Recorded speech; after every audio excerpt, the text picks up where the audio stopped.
Why there's always a yoga program just right for you.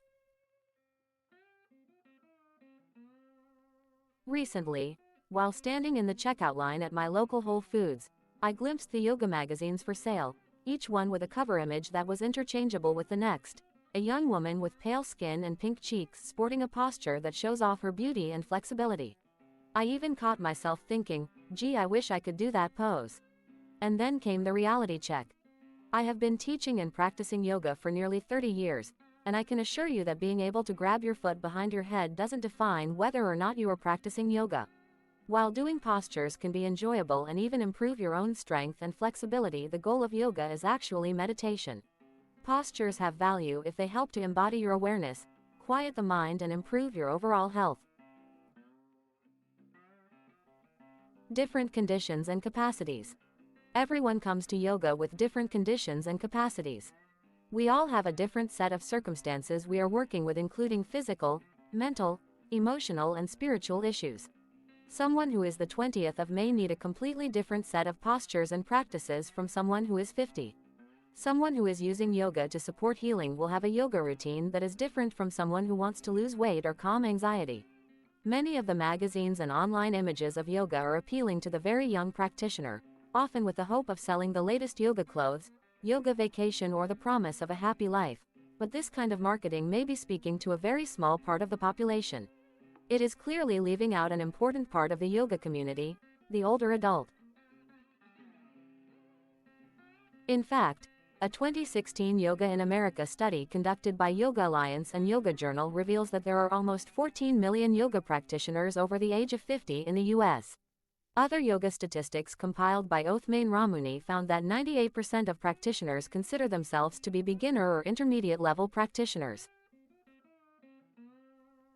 Yoga is for a willing heart and mind. So where are the pictures that represent what it's like to be a mature adult stepping onto the yoga mat? Where does the person who can't touch their toes or grab their foot over their head fit? Those with a willing heart and mind but sometimes not so willing bodies are often not represented in the media. Because of this oversight, many of us get the message that yoga is not for me.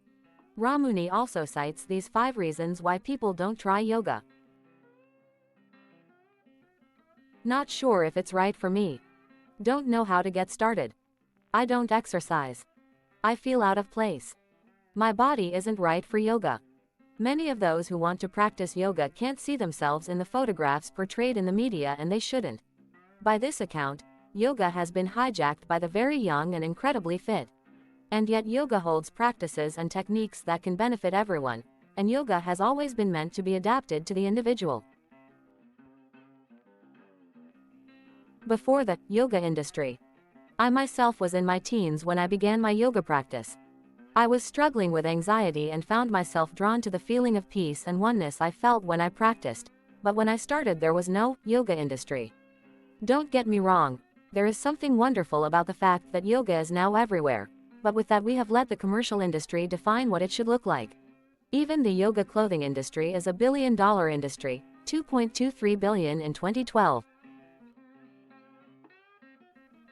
Rewind 30 years and know that yoga used to be practiced in white drawstring cotton pants and with no mat at all, just the floor. No fluff and no flash.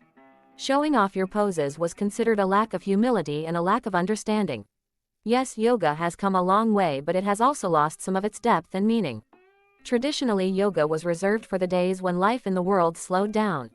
Practitioners who had more time and fewer responsibilities with family and work set out on a spiritual journey, often spending long hours in the practice of meditation dedicated to the internal and meaningful practices of yoga. They became the wise elders in the community. They carried on the tradition and became a beacon of light for others searching for peace and freedom from suffering. They were the keepers of the tradition. Now yoga is accessible to everyone of all ages, from the very young to the very old. It can and should be adapted through all the phases of life. It has become part of many lifestyle change programs such as Ornish Lifestyle Medicine.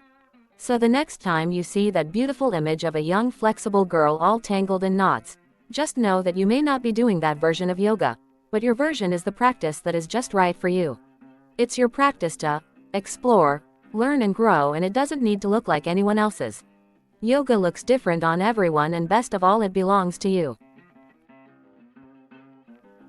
If you love this video, please like and subscribe to my channel and click the bell icon to get new video updates.